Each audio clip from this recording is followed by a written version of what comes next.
kind of see a little bit about what the trip was like, and if you want to see all the images, you have to come to one of our big shows.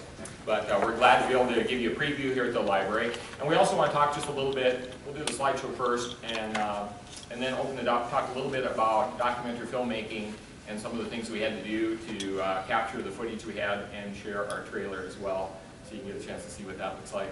So, yeah, let's just start. We're actually going to start out with a quick little fun video. This was taken downtown Rapid City last summer.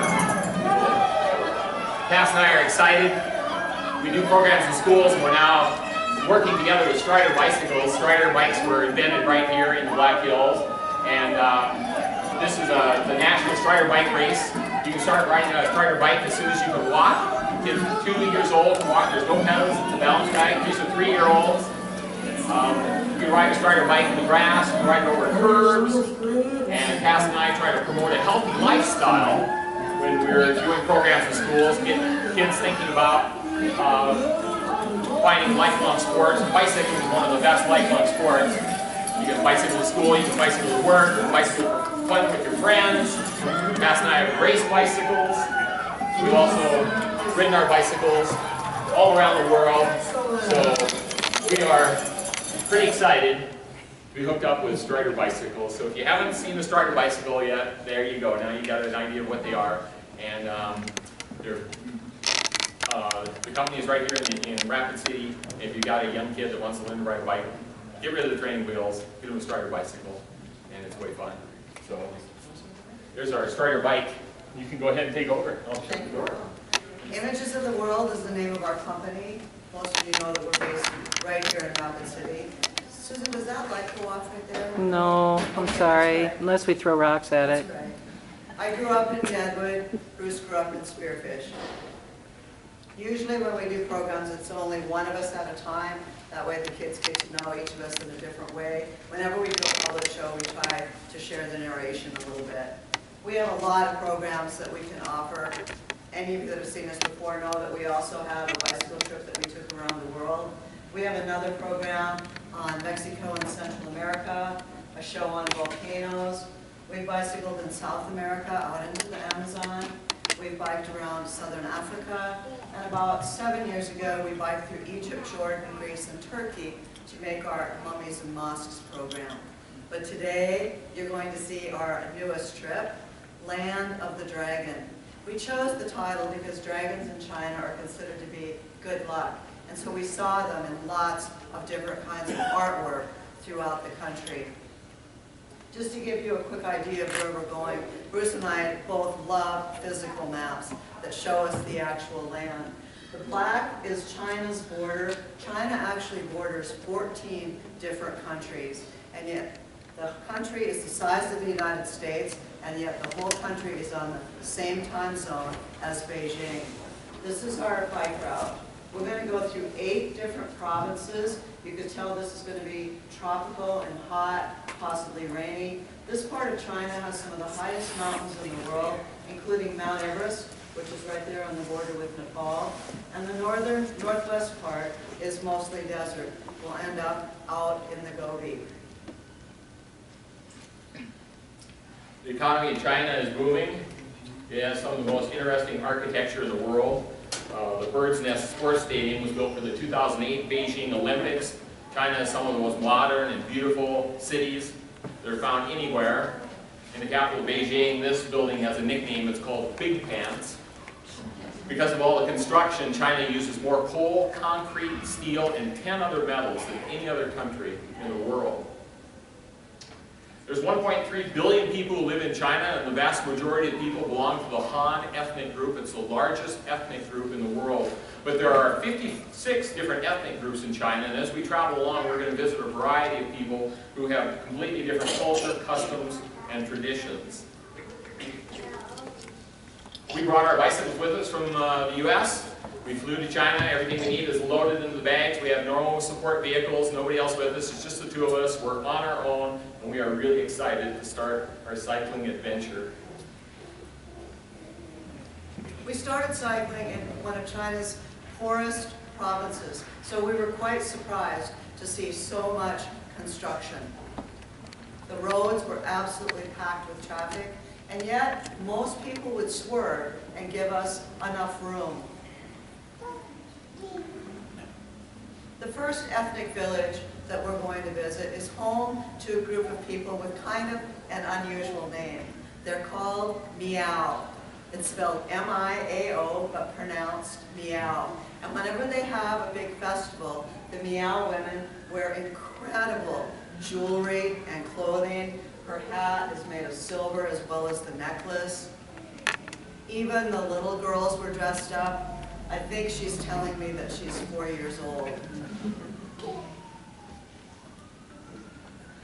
Many of the roads that we're cycling along are in very rough shape, yet nearby as a part of the new freeway system that's being built across China. It's the largest construction project in the world since the 1950s U.S. interstate highway system was built. The difference in China is in many places they're building the roads hundreds of feet into the air. On one bus ride through the mountains, we went through more than 40 tunnels in 35 miles. Some of the tunnels were more than 2 miles long.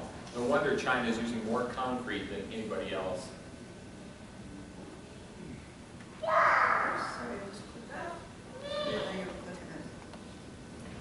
Our next ethnic village is home to people called Yao.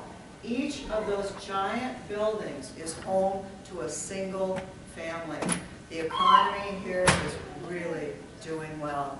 The Yao women in this village call themselves the long hairs, and they were quick to demonstrate the long hair technique.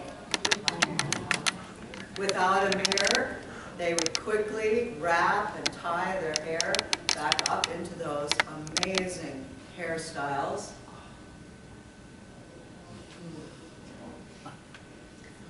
Everyone in China seemed to have a cell phone except us. We tried to explain that our calling plan was way too expensive to cover us while we were in China.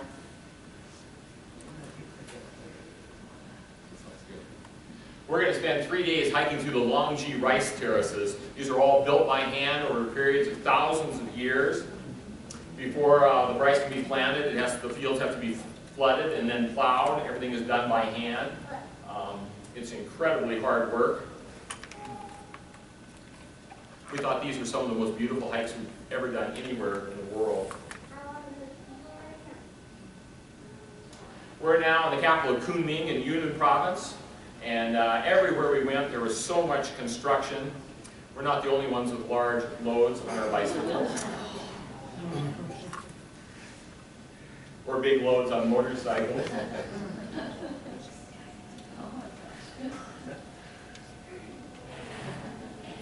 The city parks are a great place to hang out because there's always so much going on. Almost every city park we visited, we would see people all times of the day dancing, different kinds of dances, different groups would be right next to each other, playing loud music.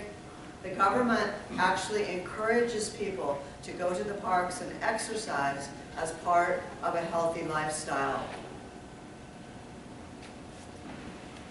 These kids are getting a ride to school. If they live too far to walk or ride a bike, they'll often take a motor scooter. It was actually very common to see more than a couple people per motorcycle. She's picking up a whole bunch of kids after school. She's got 3 kids who are going to get on there. She has their backpacks and a little basket on the handlebar, and then she has all of the groceries hanging off the handlebars. And I might mention women in China love high heels. They wear them all the time, even on dirt roads. Everybody is very concerned about pollution in China, and there's no doubt that there are a lot of big coal factories that are belching out terrible pollution. We actually expected the pollution to be worse. We really thought that there might be a number of cities that we would have to wear masks over our faces, and that we never once had to do that. We were stunned. All the towns, even the small towns, have multiple recycling centers everywhere. They're always super busy. People are paid by the weight of the load that they bring to the recycling center. And for many people in China, recycling is a full-time job. Both the United States and Europe now send discarded products to China also for recycling. There is a growing movement within China. People are aware of the problems with the environment in China. People want to get it cleaned up. It's just a matter of how quickly they can do it with the constraints of their economy. The panda, of course, is a famous symbol for China, and they're working very hard to control the loss of the panda habitat. We went to a panda breeding station in Sichuan province. Pandas eat 16 hours a day in order to get enough nutrition to survive. They can't eat meat, but most of their diet is bamboo. They can grow to weigh 250 pounds. Pandas, the great panda, is only found in China, not in any other country in the world. There's also a second species of panda, the lesser or the red panda, is also found in the mountains of Burma and in Nepal. Red pandas are boreal, about the size of a large house cat, and they are not quite as endangered as the giant panda, but still very rare. And of course, we were able to eat Chinese food 3 meals a day. You put it in. Yeah. We gotta get our system down here. All right. Each area in China has different spices, different food, and they have different ways of pronouncing each of the items of food, even water. So just when we finally get it figured out how we could ask for something that we liked, we'd be in a new province, and they would have it different. Here I'm trying some spicy fried squid. We always like trying unusual foods. And one of their favorite snack foods, chicken feet.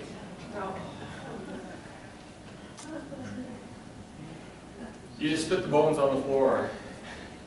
We're heading into the mountains of Yunnan province. We want to go up onto the Tibetan Plateau, and in order for us to go, if we want to go into the Tibetan Autonomous Region, we would actually have to have a guide following us 24 hours a day, and we don't want to do that. But we want to visit Tibetan culture, and there's 7 other provinces that have land that is on the Tibetan Plateau, so you don't just have to go to the province of Tibet. And here we are going up into the mountains of Yunnan province, heading towards the Tibetan Plateau. These are some of the fields. If you look real close, you can see 5 people standing right down here. This is the Lashan Buddha. It's the largest statue of Buddha in China, and Buddhism is the largest religion in China. Buddha lived about 2,500 years ago. The Tibetan Buddhists have a very distinct form of Buddhism. This is a monastery that was completely destroyed during the Cultural Revolution. Today it's being rebuilt, and it now holds more than 400 monks. All of the old monasteries that we visited were being rebuilt, and new additions that were absolutely beautiful woodwork, architecture. We love the bright paintings. This is the altar room in the Tibetan guest house that we stayed in.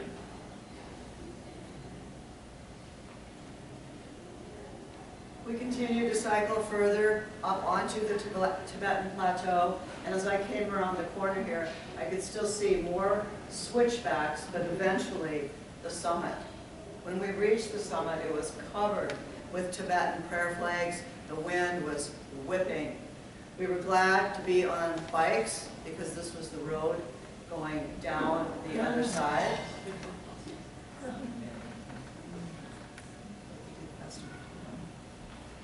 We came to this area we heard about a huge 3-day festival, the Laurel or the Shaman's Festival. And everybody's dressed in their traditional clothing. The women had the slowest dance imaginable. They barely moved as they went around the courtyard. But if you look really closely, you see that this jewelry they have, this is all huge pieces of beaten silver, thick embroidered material, and it's all actually hanging from their hair. You have to look at your pointer, let me use your pointer there. It's actually tied right in to their hair here. And more antique coral beads that is braided into their hair right up through here. We thought this was one of the most amazing festivals we've ever seen anywhere in the world.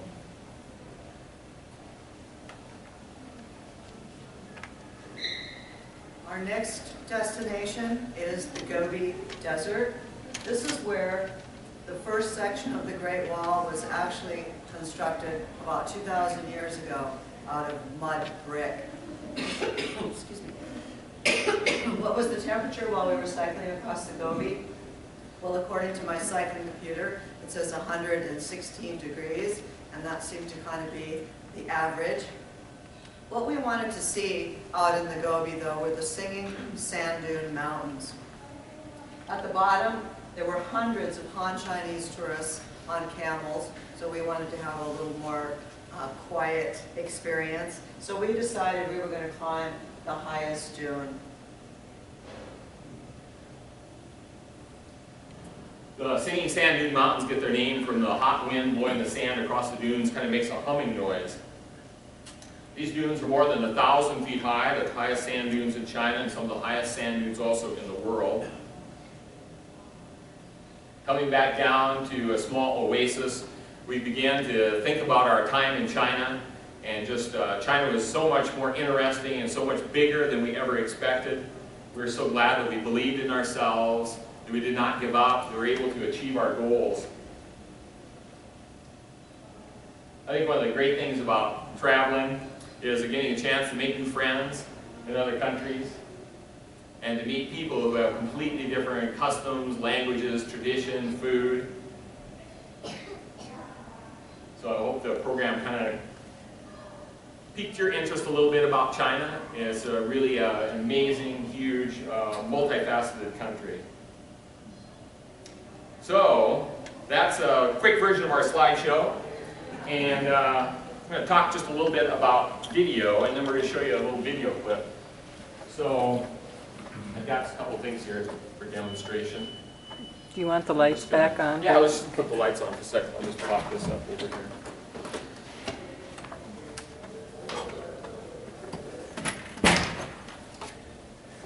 Tass and I love still photography, and for the programs that we do in schools, we actually think that still photography is a lot better vehicle for teaching an educational program, because you can put so much content into it. It's very interactive with the audience, especially for young kids, because if you show just one picture and then you tell a story, it's like reading a book. You have to create in your mind what's happening as you're listening to how the story goes. So you have that one image from the story, then you have to kind of go along with the storyteller and create that. And because of that, we think that that's really the perfect medium for doing the shows in schools. So when we decided to do a video, we did not want to do it to compete with our school shows, because we think that's the best format already. And so why did we want to do a video? That's what I'm asking myself now as I'm working on trying to get it done. Why did I start this project? The first camera I ever had when I was about 12 years old was a little Super 8 video camera. I got that before I ever got a little point and shoot or a little film camera. And I really enjoyed it. I bought a little splicing material, and a little splicer, and I made home movies with the neighborhood kids, and I wrote little scripts and had them all acted out, and did very basic special effects just by editing out, parts of the film so someone would pop in and pop out of what was going on in the storyline. The family dog would come Yeah, the family dog was turned disappear into a friend, and the evil wizard would turn him back into the dog, and we had that happen a number of times. And so then when Tass and I started traveling together, all thoughts of film documentary just kind of went out the door, just because it's so hard. For so many years you had to have big, huge film cameras, and it was just an incredible amount of work. And our small digital cameras now that we use, but for our slideshow cameras, were just small and quick and light, and we really like that. Then when we went to go to China, for the first time, they started coming out with really small little HD cameras, and probably most all of you have seen, but this is the camera that kind of changed my mind. Is a little GoPro camera, and it's full HD. And what I did most of the time for I tried a number of different things. I tried putting on my chest and get chest harnesses, but when you're going down like this on a bicycle, then it wants to shoot down, and trying to get it up, and your chin's in the way, and it just didn't work. And a lot of people put things on their heads, and I thought, do I really want to go around China for 3.5 months with a camera on my head like this? I'm going to be look like a dork, and I want to interact with people, and it's just going to seem kind of odd. And plus, you know what? All day long having a camera on your head, that's heavy, and it really tires your neck out on a bicycle. So then I learned about a month before we left what surfers were just starting to do, and they've really got it developed a lot better now. But you can buy a Velcro wristband that you put on, and it has a little attachment, and You put it on your wrist like that, and then the camera just bolts onto your wrist right like this. And so the thing for me that was great was that I could be riding my bike, and if I really want a smooth, steady cam, then I have to lift my hand off the handlebars to use it. If the road's really rough and I can't ride with just one hand, then I can go like this, but then the camera really shakes a lot. You'll really see it in the video, but I'm just telling you about that so you know. And then the nice thing too is I could tilt it up, and it's on a little pivot, so if I just walked into a store, I could just go like that and just have this camera just kind of on like that, and I take a little piece of tape and put it on the red dot that says the camera's running, so when anybody looks at it, they have no idea whether it's on or not. And I was really able to get a lot of really fun shots with that. So that was the GoPro story. And then also, if anybody wants to be a videographer, just another big huge hint, and that is the GoPro comes in a sealed up case. So if it's raining or something's really, the elements are really bad, then this is how I would carry it. If it's a nice day, the back of the case you can get cut out a hole so that the sound gets in a lot better, and then you put on one of these little fuzzy mics on the back of the camera. So this is really the ticket here, because now we can hear what you're saying. It picks everything up, picks up what other people are saying, and you don't hardly get any wind noise at all. And so that's what I would normally do. I would have this little camera, and then once the battery is run out, it usually took about 4 hours, because I didn't run it all the time, but anytime I thought I saw something interesting, I just kind of turned on. I'd ride for the next 30 seconds, I'd ride past somebody I thought was interesting, I'd pull my hand out and kind of like that. And then if they looked away or it wasn't interesting, okay, then I turned it back off, and I just did that over and over all the time. And when the battery ran out, then I just put the other one on my wrist. So whenever there was big festivals, or if there's good music or anything else, then I'd use my big camera. And again, this is just a little HD camera, real simple little barrel camcorder. And I did get a dedicated shotgun mic that goes on the top. For less than $1,000, you can be a videographer and make a film that is as sharp and clear as you can imagine. This just kind of fits on there and has a little fuzzy guy that goes on into it if the wind is up.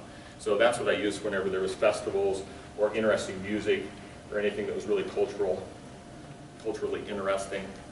So, anything else that I need to say? That's kind of it, wasn't it? So how much video did you shoot total? About 200 hours, and it's actually so hard to figure out because it's all little clips, so you just figure out by the size how many gigabytes, terabytes it actually is. And the interesting thing was that I started editing it, and it took me 3 months just to watch the film once. Just all the film I shot took 3 months just to watch it once. And of course, as I was doing that, anything I thought was interesting, I cut that clip out and I put it in a different file, so I didn't have to go back through the huge. But then I had it down to, it was like, 20 hours now. But still, 20 hours. Oh my gosh, 20 hours. You can't even imagine how long it takes to be starting to compare this clip to that clip. And as I was only a little ways into this process, and a friend of mine said, well, if you're doing video editing, you have to read a book by this guy that's one of the big Hollywood video editors, and he did the editing for Apocalypse Now and some other really big Hollywood production movies. And when he did Apocalypse Now, Francis Ford Coppola, you may remember that was way over budget. It was just like this huge big drama in Hollywood about that film, because he shot so much film, more than anybody had ever shot in any film since or before or anything like that. And the video editor said that he figured it was almost 200 hours of film.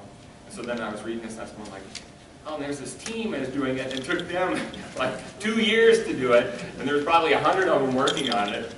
No wonder this is taking me so long. So that was, that's how much film I shot, really a lot. Well, last summer, Bruce was struggling with this hour-long section in the middle. He says, I just can't seem to cut this. Would you just come and watch this and tell me what parts you think should be cut? So I'm like, sure. So I'm sitting there watching it, and I'm like, there. I'm kind of making a little noise, and he noted it down. And then I started thinking, wow, I think I'm probably pretty good at this. I might have to start really helping out. So we get done, and I go, well, how much did we cut out of the hour?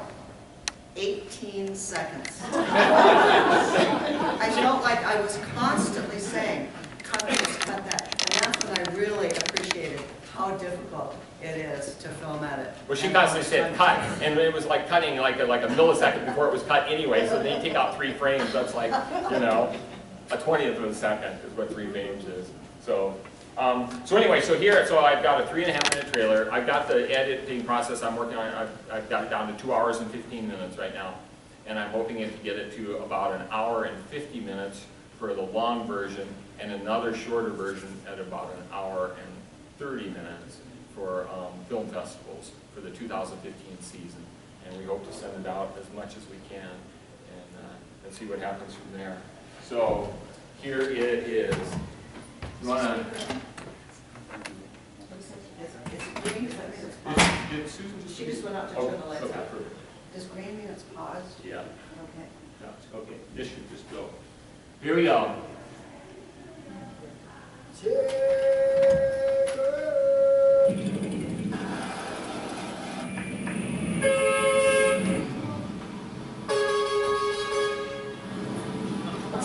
This is our story of a 3.5-month bicycle trip across China. That's my wife, Tass Thacker. My name is Bruce Junig. Oh, there's me. We are images of the world. Photographers, explorers, and adventurers who have bicycled and traveled through the world's most exotic places.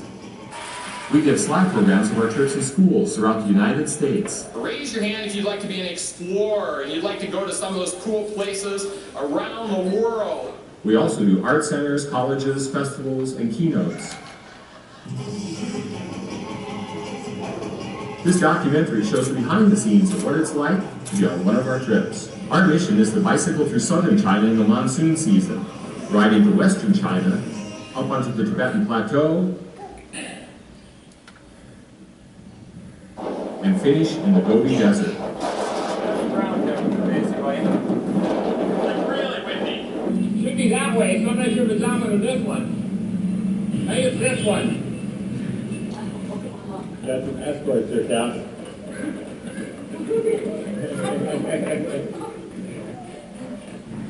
Get the pass. Oh, she goes to the right. Oh, she goes to the sidewalk. Much smoother than the road. More interesting view. Tass is 59 years old. I'm 57. This is also a love story. It was a bit restless night in our tent. About two people who have traveled and worked together 24/7 for nearly 35 years.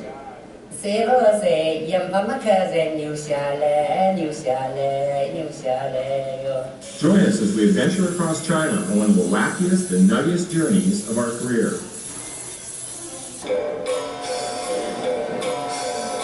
Around the corner here is a police checkpoint. The police stopped us. That was pretty good. Yeah.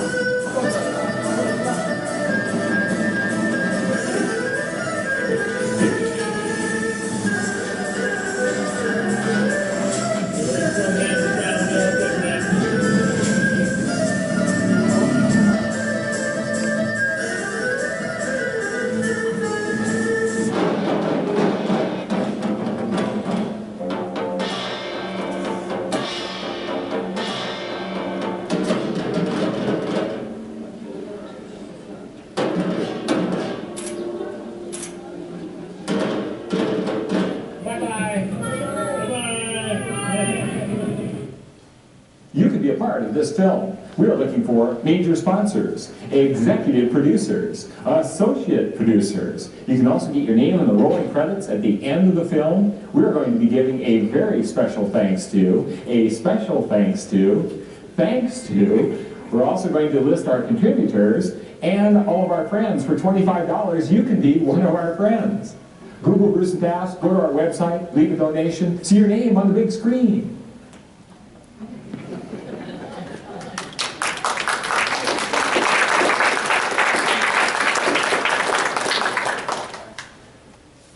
So there you go, 3.5 minutes. Actually 3 minutes if I get rid of the fundraiser at the end. So does anybody have any questions so far? Yes? I just want to share with you that I showed that to my kids in class today. Oh, really? Because I knew you guys were coming here to speak, I found out this morning. And 5 of my kids all day said, oh, I saw that in elementary school. And they were really excited about it. All right. They especially liked you could be my friend. We have some friends with it. They watched it with their little third grader. She was just telling me the story, and at the end when it said that, she goes, well, I thought we already put that.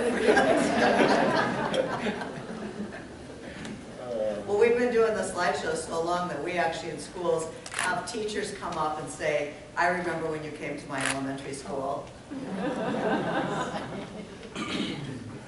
So, yes. I was wondering how you maintain the bikes through all those different roads, and what happens if you get really creamed and your bikes?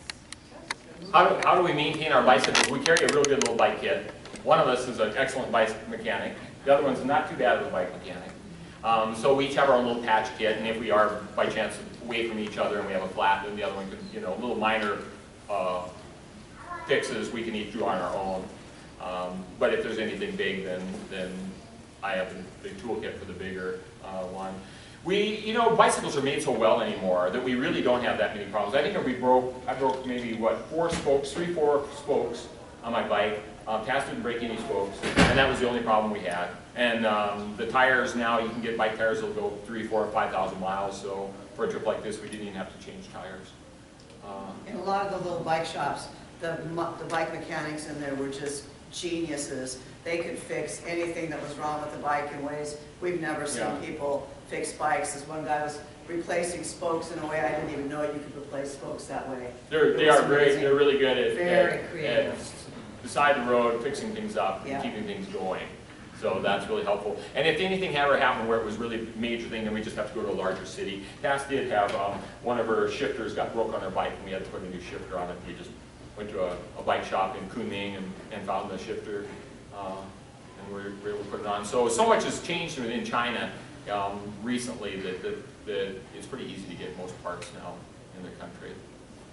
We have had some big crashes on our around-the-world bike trip. Tass was hit by an army truck crossing on the Tibetan Plateau in northern India that actually destroyed her bike completely.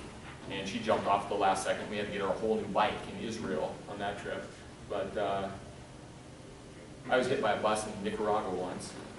That's bad stuff on this trip. Oh, Tass also had a crash and broke ribs on this trip. And then you saw the big gash in her leg. She had to have 7 stitches. So she got to check out the Chinese healthcare system, which is really good. She got 7 stitches, of course, antibiotics, a tetanus shot. It cost 66 yuan. And the hospital. And the hospital, yeah, the doctor bill, everything, the hospital bill, everything, 66 yuan, $9.16. Kids are always amazed when we tell them that story, and we say, well, that's because they have national health care, It's the job of the government to pay for the bill. It's the person, the victim, who's ever injured only pays a very, very small amount of the bill. So it's not like the doctor doesn't charge anything in China. It's paid for by the government. I didn't see many Chinese bike riders. Most of the bike paths that were all built in the cities are now filled with motorcycles. And there are definitely people that ride bicycles in China, but they're in the minority. More than ride bicycles here in the United States, but not anything like it was 10, 15 years ago in China. Well, everybody wants to have a motorcycle in China. Or a car. Yeah, but everybody wants a car, but right now most of them are in the motorcycle phase. The first privately owned car in China wasn't until 1984. Before that, all the cars were government cars. And so as there's been a strong middle class, that's one thing that people really want to buy is a car. But now what they found has happened, because there are so many people and so many cars, that parking, they're charging up, they have to charge so much for parking because there's so little of it. And now they're finding within a lot of the big cities, there's a push now to go back to bicycles. So just in a really short time, it's done this big swing, which it'll be interesting to see where it ends up in a couple of years. Cell phones. Do they have cell towers or is it just Yes, they have cell phones everywhere. China Mobile. cell towers then? Yes. Oh, yeah. They've got killer coverage anywhere in the country. Yeah. And they have so many cell phones. I have a picture in one town on one city block. There are 8 stores right next to each other, and they're all selling cell phones. The exact same one. Yeah. Everybody in China, it's just exploding. Everybody's buying. It's the biggest cell phone market in the world, and they're all buying cell phones. And it's so new, they love listening to the ringtones instead of picking it up right away. And that's really pleasant in a big group. The very first guy we heard, we were on this little ferry. looks like he was he was a farm person out in the countryside. His ringtone was a rooster crowing. We thought that was pretty good. It's a couple things. You have language problems, and also where did you sleep, and then or eat, stuff like that. How? China was hard for language. In each part of the country, they have different inflections and accents. And we found that when we very first got there, we really tried hard to learn Mandarin.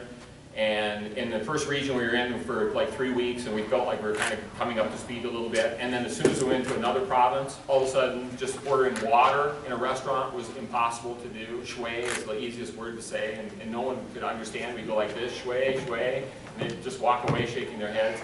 And so after that, we kind of really slowed down because it just seemed like it was crazy. Why are we going to learn all these words when each time we move, we can't talk to anybody again?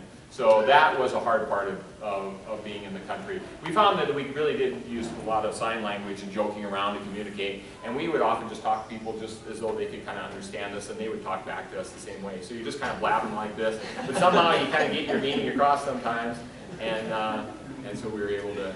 And what was the other? Oh, go ahead. Camping. Where do we stay? Camping was really difficult. The Chinese government actually doesn't like people to be camping. They like you to be in official government hotels, and when you check into a government official hotel, they have to take all your information and they register you and they let the government know, which we found out when we went to renew our visa the first time. If you're not accounted for 99% of the time, they'll really give you a hassle about renewing your visa. They want to know where you're staying. And we couldn't figure out what was going on at the beginning because we go into these areas and we go in and ask people if they had a room. They say, no, no, no, no. They would go like this. There's no people around. Why don't they have a room? We realize they don't want to do the paperwork because it's such a pain. They have to fill out sheets after sheets of stuff, and they just don't want to do it. So then it's just like this. They don't want the hassle of a foreigner. They don't want the hassle of a foreigner staying there. So, and we did camp a few times. It was really difficult at the beginning because of the rainy season. And there are 1.4 billion people there. It's really difficult to find a place to camp. I don't think we've ever had such trouble. No, normally we camp anywhere from 60 to 80% of the time on our trips. And in China, we camped like 1% of the time. Hardly camped at all. So, but you know, when we went to the country, we knew that it was going to be that way.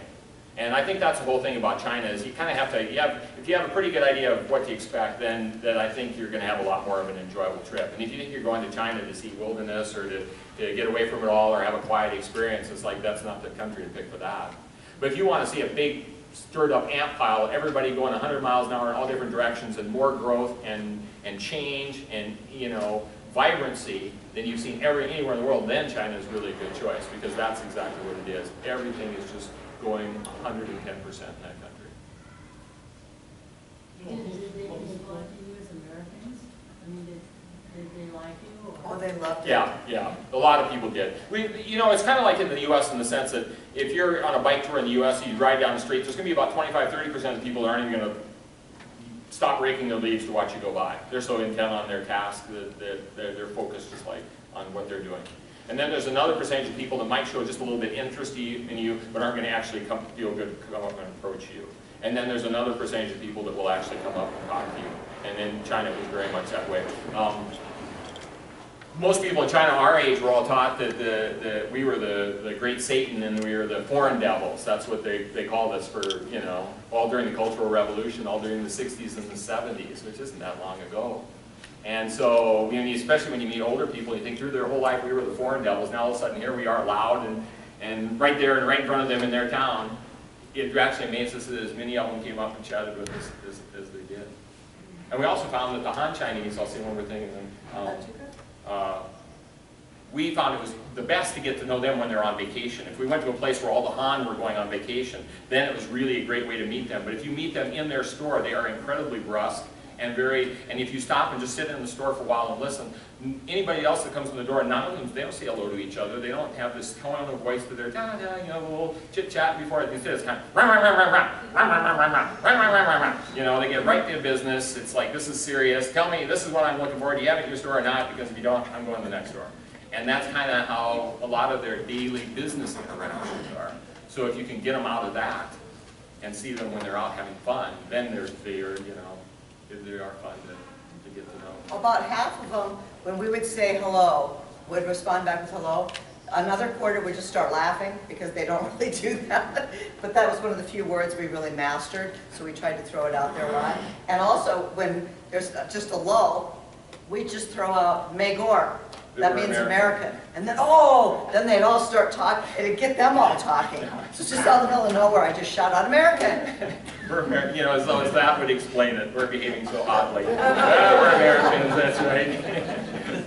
I have two questions, Bruce. One is the English speakers in China, and the second one is when is your next week China show in Rapid City? Okay. English speakers in China. If you want to speak English, one of the best things to do is go to the parks, because there are people who are college students and students, and they will go just looking, hoping that some foreigner is going to come by, and they love to just sit down at a park bench and practice their English, and they'll ask you all sorts of interesting things, and it's really cute. In fact, I have to remember, let's tell this one story real quick, it just popped in my head.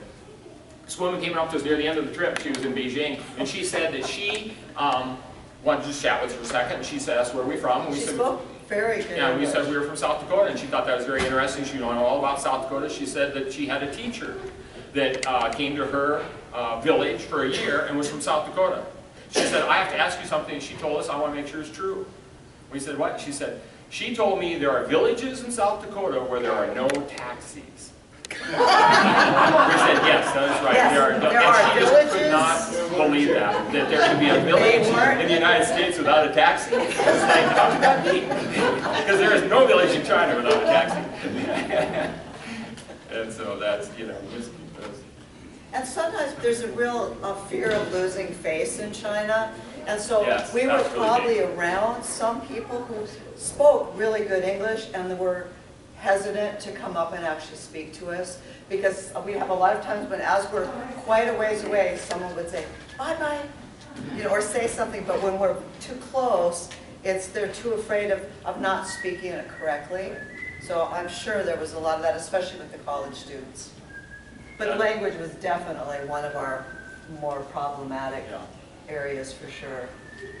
And you said where you want to go next, and we are super. When are you doing your next China Oh, that's where it is. show? When are you And doing our then next? where are you going Okay, next? when are we doing our next China show? Probably not until next winter, because usually through the summer season we never do, and maybe we'll do something at the Doll, do our big full-on show again. Maybe sometime. January-ish. Maybe, yeah, January-ish. We have a good friend who wrote the New York Times bestseller book called Blue Zones. It's on where people in the world live the longest. And he is a National Geographic explorer, and he is trying to take the aspects of the cultures where people live the longest and try to put it together, find the commonalities, and find the places, or what are the reasons, what are the things people have in common who are living really a long time. And so he has done this, and he sold it to, I don't want to say Blue Cross, but it's one It of is. It's Blue Cross. Is it Blue Cross? I Yeah. thought it was another one. Anyway, they've realized, he's done some stuff in some different communities, that if people have different change to their lifestyle. Here in the U.S. Here in the U.S., if you change a few different things, it can change the percentage of people who go to the emergency room, the percentage of people who have all these problems, enough that the healthcare companies can actually save remarkable large amounts of money really fast by just making slight tweaks in the overall health of the population. So they hired him to teach them how to do that, and he in turn just said he wants to hire us because he doesn't have time to go into schools. He does all these programs for adults, and we do programs in schools, and he wants to have a school program that's on this Blue Zone concepts, which fits perfectly with us because we're all about healthy lifestyle choices, trying to get people to, you know, to have goals and dreams in their lives, and it all really fits in with him. And so he's going to send us to Sardinia. It's the first time someone's going to pay for us to go on a trip. It's one of the four places. The four places where he's found people live the longest are Okinawa, Costa Rica, Sardinia, and Loma Linda, California, because of the huge Seventh-day Adventist. And so as he's getting more communities in the U.S. to come onto this Blue Zone program, and you have to apply, and everybody in the city planning has to be completely on board because they have to build X amount of bike paths. The supermarkets have to agree that at least one aisle, when you check out, has nothing but fresh fruit. There's no junk food, there's no candy, and it's just this wide range plan that the whole town has to adopt to get healthier. And towns, cities are lining up to be chosen that want to compete. And he said, the only thing I'm missing as part of the package is there's nothing for the schools. And he said, that's what you guys do. So we'll go, he'll send us for 2 weeks, and then we'll probably add another month so that we can go do some volcano, supplement some of our other shows while we're there. So we're really stoked. We're going to go September and October. Sardinia, Sicily, Naples, and Rome. Oh, tough. Yeah, I know. We've been to Italy just once on a round the world trip, and it was in northern Italy. We've never been to Rome, and I love Rome and the whole history of the empire, and I'd like to see all the old Roman ruins. I'm just so excited to go to Italy. But check out the Blue Zone site. His name's Dan Butner. He's really a great friend. He just met us in Vegas. We took he and his son out rock climbing, and he's doing some really cool stuff. He's really innovative. He also, his second book he wrote was called Thrive, and that's where people are the happiest. He did the same thing. He made pie charts of what all those things that intersected and how we can then take that and not just live longer, but also be happier. So he's a really interesting guy.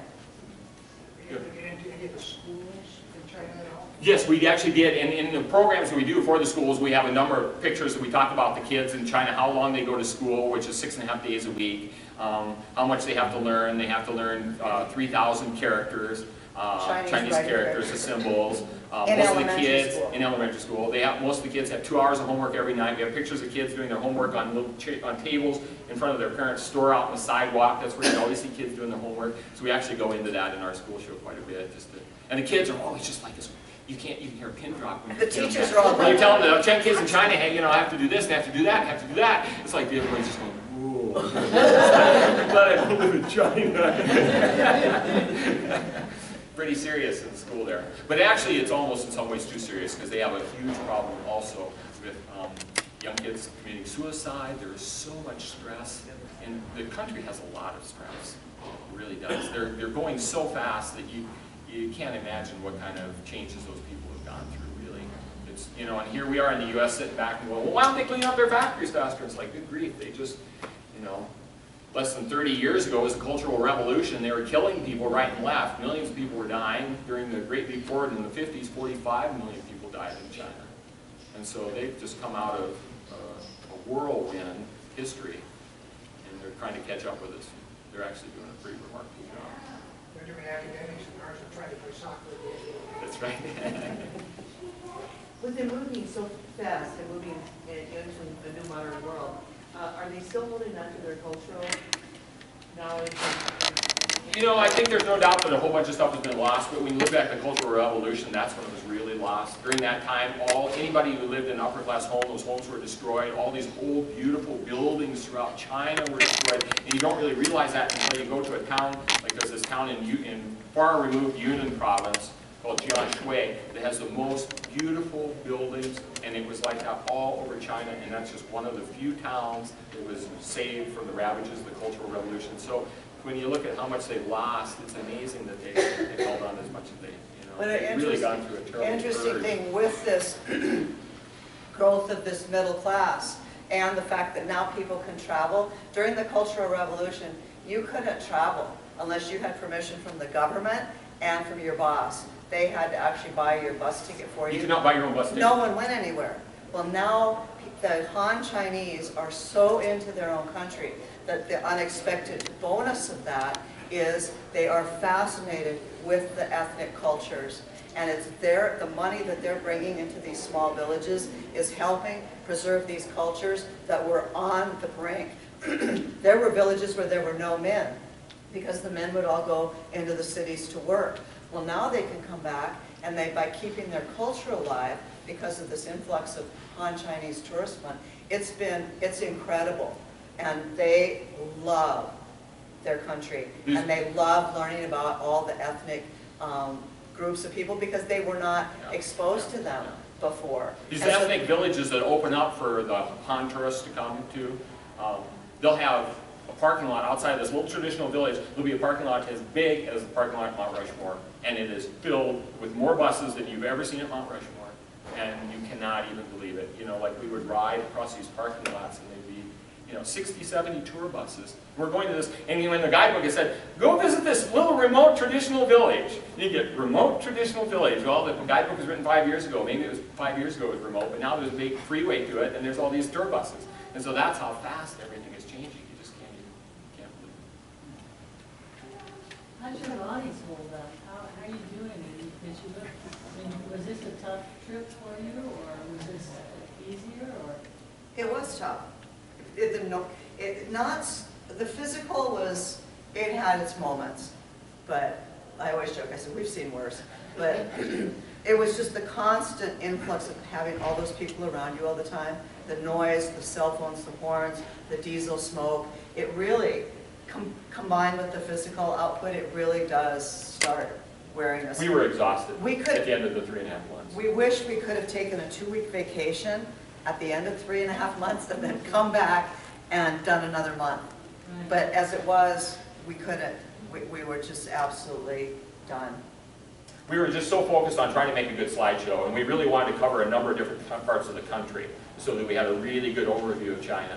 And I think we were overly ambitious. And when you sit here in the U.S. and you plot and look at maps and you try to figure out, well, how long is it going to take to bicycle from here to here, we totally underestimated the shape of some of those roads. There was a number of places where we thought we could easily ride 70 to 90 miles a day, and if we got in 50, it was a giant day. It was just, you just couldn't ride that fast. And so there was a number of things that happened, and because of that, then we kept wanting to keep to this schedule, and we wanted to make sure that we saw all parts of China. So we kind of ran ourselves ragged a little bit. And then we kept thinking, well, we just, you know, push through and we can just relax when we get back home. And we were amazed when we came back home. I think it took us probably 6-8 months really to kind of Completely recovered. to really completely recover again. We were really tired for a couple months. We were really shelled. But I don't regret it, and I'm really glad we pushed it and we were able to see all those cool places, and then we were able to cram it all in. When you go to Italy, are you going to be on bikes? Or you just go there for... We're going to take bicycles to Sardinia, and Sicily, and then we may bicycle just from Naples to Pompeii, to Vesuvius, and then probably just maybe bicycle a little bit around Rome. So not a lot of bicycling, but just enough in Sardinia that we wanted to bring the bicycles. So we have just a quick little finish, and Or Susan, can you do the lights again, Yes, I sure can. please? Absolutely. It's nice having a roadie. that's right, Susan, you got that. Oh, so people often ask us, how long can we keep doing slideshows? And people are amazed that we still keep enjoying giving the programs. For us, it's like theater. Each time we do a show, there's a new audience, and you want that audience to have the best show as possible. And so you just kind of get into the script that you go through, and the time goes super fast. And I think the reactions we get from each audience is what makes the shows so rewarding. Okay. This is a middle school student who is doing a book report on my first book report of dreams. And it was really fun because we came to her school and she had no idea we were coming to the school. She said that when she found out who I was, she said, well, I did a book report on your book. And so she ran and she actually still had a class. So she brought and showed it to me. So that was pretty fun. So we get lots of great thank you letters. This says, I like your message. You've taught us to follow your dreams. That's the best message anyone could ever teach. I like learning about monkeys, kangaroos, penguins, orangutans, kiwis, and all the other animals. The weather you face is unbelievable. We've kept on going. That's what I call following your dreams no matter what happens. Yeah, a little message about saving the tropical rainforest. Now this was sent from a middle school student, and the exact same school, this is what a different student sent. And they had the same amount of time to make their drawing, what the difference in the drawing, and what this one said, thanks for coming to our school. It was interesting. My favorite part was the monkeys grooming Tass. And one of the things that is great about our shows is that for the kids that are the honor students, they get a lot out of our shows, but oftentimes the kids that really don't pay much attention to what's happening in school will oftentimes have teacher come up and say, you know that one kid that asked a question at the end? That's the first time in a year I've seen them raise their hand. And so it's really good to be able to reach out to those kids that might not really be in tune to normal teaching techniques. Something to this one? Okay. Oh, this is one more too. This is from a first grader from a migrant farming community in the Colorado Western Slope from Olathe. And this is a picture of the mask on King Tut's mummy. And he saw this picture for 6 seconds in a slideshow. He saw a whole bunch of other pictures, and we're talking really, you know, giving them all sorts of information. Look at the detail that we remember. A first grader from a 6-second slide.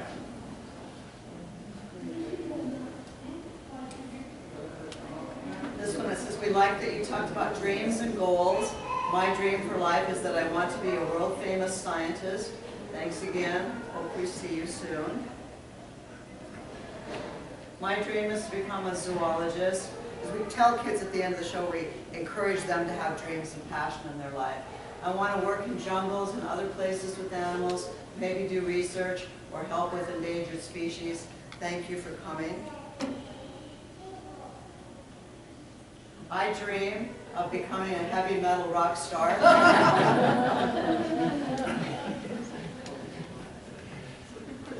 My dream is to be a taxi driver in Las Vegas.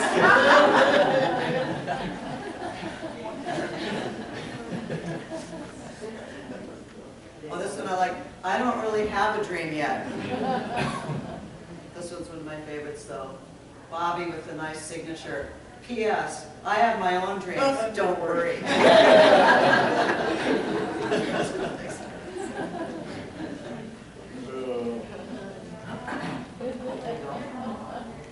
I like this one. It says, you made me realize how big and beautiful the earth is. So our goal is to keep doing slideshows. We don't want to retire. We have the energy to do more shows, but with tight school budgets, we need some help keeping our business going. And so in 2009, we got together with the Brand Foundation to create a nonprofit educational fund that helps bring us into schools. And it also helps us to create and make more slideshows. And so people can make tax-deductible donations also to our video project. So if you just Google Bruce and Tass, go to our website, it tells you how to do everything right there. Raise your hand if you'd like to go to Africa or any other place in the world. All right, look at all the adventurers. I would really recommend going to one of these shows. They're pretty awesome. Dear Tess and Bruce, I liked the program. Someday my dad and mom will travel around the world. Someday my favorite picture was the volcano. Love, Paris.